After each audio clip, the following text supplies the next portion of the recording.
தங்க பிள்ளையே, நீ இவ்வளவு நாள் சிந்திய கண்ணீருக்கு பலனாக நீ விட்ட சாபம் ஒருவருடைய வாழ்வில் மிகப்பெரிய பாதிப்பை ஏற்படுத்தி இருக்கின்றது என் தங்க பிள்ளையே. ஏனென்றால் சாபத்தை உன் அப்பன் கருப்பண்ண சாமி இன்று பலிக்கும்படி வைத்திருக்கின்றேன். உன் அப்பன் கொடுத்த தண்டனை இதுதான் என்பதையும் புரிந்து கொள்ள வேண்டும். இது அனைத்துமே உன் கண்ணீருக்கு நான் அந்த இடத்தில் கொடுத்த பதிலடியாகும் என்பதையும் புரிந்து கொள்ள வேண்டும். பதிலடி என்பது அவர்கள் வாழ்க்கையில் மிகப்பெரிய தாக்கத்தை ஏற்படுத்தி கொண்டிருக்கின்றது. இது உனக்கான பதிவாகும்.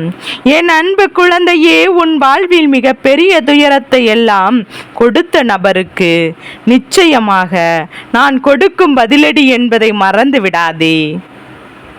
அதனால் என் வாக்கினை முழுமையாக கேட்டு நீ கூடிய விரைவில் ஒரு நல்ல முடிவினை எடுக்க வேண்டும். அதனால் தான் உன் அப்பன் உன்னோடு பேச வந்திருக்கிறேன். நீயும் இதை கேட்டு நிச்சயமாக உன் அப்பன் சொல்லும் விஷயத்தை தைரியமாக நீ கேட்க வேண்டும். என் அன்பு குழந்தையே, உன் வாழ்க்கையில் பிரச்சனைகள் முடிந்து நான் அதனை இல்லாமல் செய்துவிட்டேன் என்று மறந்து விடாதே. இதை மட்டுமல்ல, எல்லா நல்ல விஷயத்தையும் நான் உனக்கு செய்து கொடுப்பேன். உன் வாழ்க்கையில் மாற்றத்தை கண்டு கொண்டு வருவேன். உன்னுடைய வீட்டில் மங்களகரமான விஷயங்களை செய்து கொடுப்பேன். உன் இல்லத்தில் உன் வாழ்க்கையில் நீ கண்ணீரையே பார்க்க மாட்டாய். இதை போன்று உனக்காக எல்லா விஷயங்களையும் உன் அப்பன் கருப்பண்ண சாமி நான் செய்து கொடுக்க போகின்றேன். ஆனால் சில நேரங்களில் பொய்யான வார்த்தைகளை பேசி சில உறவுகள் உன்னை நம்ப வைத்து ஒரு சில நாடகத்தை நடத்தியது. அந்த நாடகத்தை என் அன்பு குழந்தை நீ முழுமையாக நம்பி உன் வாழ்க்கையை தொலைத்துவிட்டு இறுதியாக நிற்கதியாக நின்று கொண்டிருக்கின்றாய். அப்படியானால் என் அன்பு குழந்தை, இது எல்லாம் ஒரு நாள் நிச்சயமாக தெரிய வரும் தருணத்தில் வாழ்வா நகரமாய் என்ற ஒரு வாழ்க்கையை வாழ்ந்து கொண்டிருக்கின்றாய் அல்லவா? அன்று அந்த நபருக்கு நீ சாபம் விட்டது ஞாபகம் இருக்கின்றதா? என்னை இப்படி பொய் சொல்லி ஏமாற்றினாயே, உண்மையாக இருந்த உனக்கு இப்படி துரோகம் செய்தாயே, அனைத்திற்கும் காலம் உன் அப்பன் கருப்பண்ண சாமி பதில் கொடுப்பேன் என்று நீ அன்று சொன்னாயே, அதை நான் கண்குளிராக பார்ப்பேன் என்று என் குழந்தை அன்று நீ மண்ணை தூற்றி சாபமிட்டாய் அல்லவா? அந்த சாபத்தை தான் இன்று நான் நிறைவேற்றி வைப்பதற்காக இப்போது வந்திருக்கின்றேன். என் தங்க பிள்ளையே, உன்னுடைய சாபத்தை இன்று நான் நிறைவேற்ற வைப்பேன். அதற்காகத்தான் உன் அப்பன் ஓடோடி வந்திருக்கின்றேன். அது என்ன தெரியுமா? அவர்கள் வாழ்க்கையில் மிக பெரிய ஆபத்தை உண்டாக்க இருக்கின்றார்கள். ஏனென்றால் அதற்கு காரணம் அவனுடைய கர்ம வினையும் சேர்ந்து கொண்டது. அத்தனையும் பொய்களையும் உனக்கு சொல்லி துரோகங்களை செய்து செய்யாத தவறை நீதான் செய்தாய் என்று எப்படி உன்னை விரட்டியடிக்க வேண்டும் என்று தேவையில்லாத வீண்பணியை உன் மீது சுமத்தி அவர்கள் வாழ்க்கையில் சந்தோஷமாக வாழ்ந்து விடலாம் என்று சந்தோஷத்தை கொடுத்தார்கள் அல்லவா? அவர்களுடைய சுயநலத்திற்காக உன்னை பயன்படுத்தி கொண்டார்கள் அல்லவா? அதற்கெல்லாம் பதிலடி கொடுக்க வேண்டாமா? உன்னுடைய மனம் எவ்வளவு வருந்தியது, எவ்வளவு கஷ்டப்பட்டது, எவ்வளவு வேதனைப்பட்டது. நீ சிந்திய கண்ணீருக்கெல்லாம் அவர்கள் தக்க தண்டனையை கொடுக்க போகிறது. உன்னுடைய இதயம் அன்பானது, உண்மையை மட்டும் பேசக்கூடியது. ஆனால் இன்று இவ்வளவு கஷ்டங்களையும் பிரச்சனைகளையும் கவலைகளையும் வாழ்க்கையில் நீ சுமந்து வருகின்றாய். ஆனால் அவர் வாழ்க்கையில் சுயநலத்திற்காக உன்னிடம் பழகி சுயநலத்திற்காக அத்தனை விஷயம் உன்னிடம் எடுத்துக்கொண்டு சந்தோஷமாக வாழ்ந்து விடலாம் என்று நினைத்தால் கண்டிப்பாக நடக்குமா? மனிதர்களின் வாழ்வில் நல்லவர்களின் துணை எப்போது வேண்டும் என்பதை மறந்து விடாதே. ஆனால் என் பிள்ளை யாராவது ஏமாற்ற நினைத்தாலும், யாராவது துரோகம் செய்ய நினைத்தாலும், கண்டிப்பாக கர்மவினை உன் பக்கம் தண்டிக்காமல் விட்டாலும், உன் அப்பன் ஒரு பக்கம் இருந்து அவர்களை கண்டிப்பாக தண்டித்தே தீருவேன் என்பதையும் மறங்காதே. அவர்கள் வாழ்க்கையில் தண்டனையை கொடுப்பேன் என்பதை மறந்து விடாதே. என் அன்பு குழந்தையே, உன் கண் முன்னாலே நடக்கப் போகின்றது. இன்னும் 2 நாட்களில் இந்த செய்தியானது உன் செவிகளுக்கு கேட்கப் போகின்றது. ஏனென்றால் உன் உறவை நீ நேசித்தாய் அல்லவா? உன்னை ஏமாற்றிய உறவிற்கு மிக பெரிய தண்டனை உன் அப்பன் நான் கொடுக்கப் போகின்றேன். அது என்ன தண்டனை தெரியுமா? அதை கேட்டால் நீயே அதிர்ந்து போகப் போகின்றாய். ஆனால் இன்னும் 2 நாட்களில் அந்த செய்தி உன் செவிகளுக்கு எட்டு வந்து சேரப்போகின்றது. இருந்தாலும் இப்போது ஒரு சிறிய விஷயத்தை மட்டும் உன் அப்பன் கருப்பன் உன்னிடம் சொல்கின்றேன். அதை நீ கேட்கப் போகின்றாய். அவரவர் கர்மவினை காரணமாக இந்த விபத்தானது ஏற்பட போகின்றது. வாழ்க்கையில் நகரம் என்றால் என்ன என்று இப்போது அவர்களுக்கு புரிய போகின்றது. அவர்கள் எப்படி என் அன்பு குழந்தை உன்னை வெறுப்பினை விதமாக பேசினார்களோ அதற்கெல்லாம் அவர்கள் அனுபவிக்க வேண்டுமல்லவா? ஒவ்வொரு தருணத்திலும் என்னுடைய அன்பு குழந்தையின் கண்ணீரையும் கவலையும் துன்பத்தையும் துயரத்தையும் கவலையும் கண்ணீரையும் அதிகரித்துவிட்டு நாம் சந்தோஷமாக வாழ்ந்துவிடலாம் என்று நினைத்தால் வாழ்ந்துவிட முடியுமா?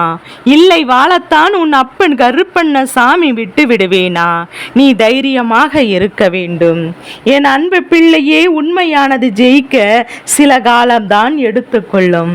ஆசையும் உண்மையும் இருக்கும் பட்சத்தில் உண்மைதான் எப்போதும் ஜெயிக்கும். உன்னுடைய அன்பானது புரிந்து கொள்வதற்கு, அதை பெறுவதற்கும் அவர்களுக்கு தகுதியே இல்லை. ஆனால் இப்போது நீ சரியான முடிவினை எடுக்க வேண்டும். ஏனென்றால் சில காலமாக சில ஜென்மங்கள் உன் வாழ்க்கையில் திருந்தாதது. ஆனால் என் செல்ல குழந்தை, அவர்கள் இனிமேல் உனக்கு வேண்டாம். உன் சாபத்தை பெற்றவர்கள் அல்லவா? உன் வாழ்க்கையில் முன்னேற முடியாது.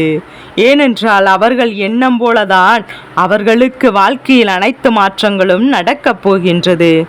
அவர்கள் இனிமேல் சந்தோஷமாக உன்னை வாழ வைப்பார்கள் என்று நினைத்து கொண்டிருக்காதே. சில நேரங்களில் ஏமாற்றும் மனிதர்களும் துரோகம் செய்யும் மனிதர்களும் கண்டிப்பாக குழந்தையின் மனதையும் எண்ணத்தையும் மாற்றிக்கொள்ள முடியும்.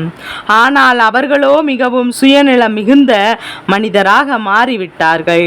காலத்திற்கேற்ப மனிதர்களுக்கு சுயநலம் எப்படி வருகிறதோ அதே போலதான் இவர்களுடைய நிறத்தையும் குணத்தையும் மனத்தையும் மாற்றிக்கொண்டிருக்கிறார்கள். இந்த மாற்றமானது என்ன சொல்லி புரிய வைத்தாலும், என்ன சொல்லி திட்டினாலும் அது திருந்தவே திருந்தாது. ஏனென்றால் அவர்கள் பிறவிலேயே இப்படிதான் வாழ்ந்து கொண்டு வந்து விட்டார்கள். 5இல் வளையாதது 50இல் வளையுமா என்றால் நிச்சயமாக கிடையாது. எப்படி நாம் வாழ்க்கையில் எந்த சூழ்நிலையிலும் நம்மை எப்படி மாற்றுகின்றதோ, சில குணத்தை நாம் அதை மாற்றி விடலாம். ஆனால் பிறவிலே இருந்த குணத்தை எப்போது மாற்ற முடியாதே. ஆனால் உனக்காக உன்னுடைய எதிர்காலத்தை நான் நிச்சயமாக சிந்தித்து வைத்து விட்டேன். கூடிய விரைவில் அந்த ஒரு நல்ல காரியத்தை உன் வாழ்க்கையில் நான் நடத்தப் போகின்றேன். இதை கேட்டு நீ அழக்கூடாது. தைரியமாக எப்போதும் இருக்க வேண்டும்.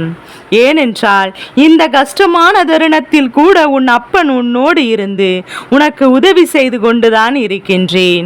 இந்த உலகத்தில் உனக்கு உதவுவதற்கு யாரும் இல்லை, உனக்கு உறுதுணையாக எவரும் இல்லை, யாருமே இல்லை என்று மனம் வருந்தி விட்டு விடாதே.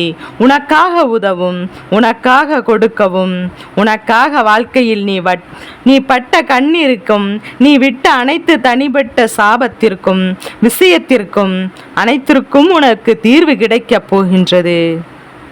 கருப்பண்ண சாமி, அதை நான் பொறுப்பேற்றுக் கொள்கின்றேன். அதற்கான தீர்வும் என் மூலமாக உனக்கு கிடைக்கப் போகின்றது. என் வார்த்தைகளுக்கு மதிப்பு உண்டு. உன் கடமைகளை செய்து வரவும். எப்போதும் எதையும் மற்றவரிடம் எதிர்பார்க்காதே. நாம் சந்தோஷமாக இருப்போ, மற்றவர்கள் சந்தோஷத்தை கொடுத்தால் வாழ்க்கை சந்தோஷமாக மாறும் என்று நினைத்து விடாதே. நம்முடைய சந்தோஷம் நம் கரங்களிலே இருக்கின்றது, நாம் எண்ணத்திலே இருக்கின்றது, நாம் சிந்திக்கும் செயலில் இருக்கின்றதை தவிர அடுத்தவரிடம் நான் சந்தோஷம் இல்லை என்பதை முற்றிலும் உண்மை என்பதை புரிந்து கொள்ள வேண்டும். அதை முதலில் நீ புரிந்து கொண்டால் நீ அடுத்தவரிடம் எந்த ஒரு விஷயத்தையும் எதிர்பார்க்க மாட்டாய். எதிர்பார்க்கக்கூடிய விஷயம் சிறுவரிடம் மட்டும் கிடைக்கும் என்றால் எதிர்பார்க்கலாம்.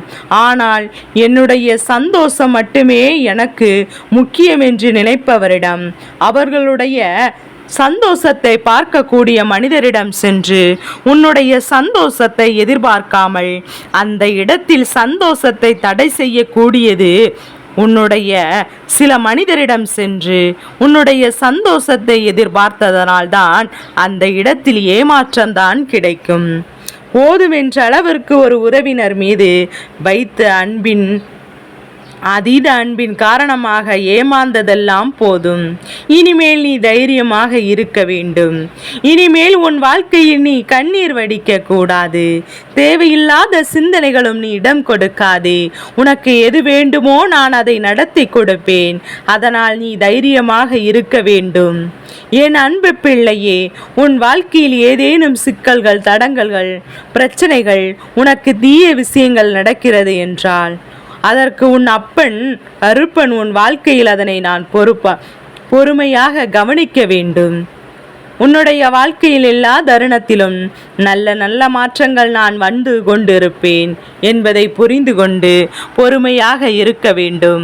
ஒரு விஷயத்தை நினைத்து அது எப்படி நடக்கும், இது எப்படி நடக்குமா, அப்படி நடக்குமா, இல்லை நடக்காமல் போய்விடுமா என்று கண்ணீர் வடிக்கின்றாய் அல்லவா, தேவையில்லாத விஷயத்திற்கு உன்னை ஈடுபட செய்யுமே தவிர ஒரு நாளும் நல்ல விஷயத்திற்கு முன்னேற வைக்காது. என் குழந்தையே, நான் சொல்வதை நீ புரிந்து கொள்ள வேண்டும். உன் வாழ்க்கையில் இன்னும் முடியவில்லை, இனிமேல் தான் ஆரம்பிக்க போகின்றது. அதனால் நீ எடுக்கக்கூடிய விஷயங்கள் அனைத்தும் நாம் வாழ்க்கையில் முன்னேற்றத்தை கொடுத்துவிடும். வெற்றியை சந்தித்து விடுவோம் என்பதெல்லாம் கிடையாது. சில நேரங்களில் சில முடிவுகள் வெற்றியை கொடுக்கும், சில நேரங்களில் முடிவுகள் நல்ல வானத்தை, நல்ல முடிவுகளை கொடுக்கும் என்பதை மறந்து விடாதே. எப்போது முதலில் எடுத்த முடிவானது நல்ல ஒரு அனுபவம், நல்ல ஒரு பாடத்தை கற்றுக் கொடுக்க கூடியது. இனிமேல் நீ எடுக்கக்கூடிய ஒவ்வொரு முடிவும் நல்ல விஷயத்தையும், நல்ல பாடத்தையும், நல்ல வாழ்க்கையும் கற்றுக் கொடுக்கும் என்பதை நினைவில் வைத்துக் கொள்ள வேண்டும். என் அன்பு குழந்தைக்கு இந்த கருப்பண்ண சாமியின் ஆசீர்வாதங்கள் எப்போதும் என் குழந்தைக்கு முழு மனதோடு கிடைத்து கொண்டே இருக்கும். இந்த கருப்பனின் ஆசீர்வாதங்களோடு என் பிள்ளைக்கு எல்லாமே நல்லதாகவே நடக்கும்.